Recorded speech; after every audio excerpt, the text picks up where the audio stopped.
इस वक्त मैं कोयटा के आजी कैंप में मौजूद हूँ, जहाँ पर हुकूमत बलूचिस्तान की जानिब से होल्डिंग सेंटर बनाया गया है, जहाँ पर वो अफ़गान पनागुज़ीन जो मुल्क के मुख्तलिफ़ हिस्सों से उनको यहाँ पर क्रैकडाउन के बाद लाया जाएगा और यहाँ से उन्हें एक दिन यहाँ पर पनाह देने के बाद यहाँ से चमन बॉर्डर ले जाया जाएगा।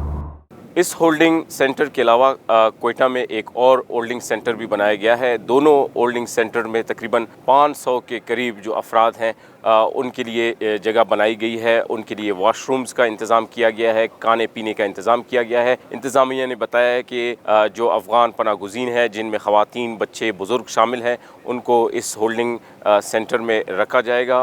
बलूचिस्तान हुकूमत की जानिब से ये बताया गया है कि अब तक जो रज़ाकाराना तौर पर 30,000 के करीब अफ़गान पनागुज़ीन जो चमन पाक अफ़गान सरहद है वहाँ से जो है वो अफ़गानिस्तान जा चुके हैं।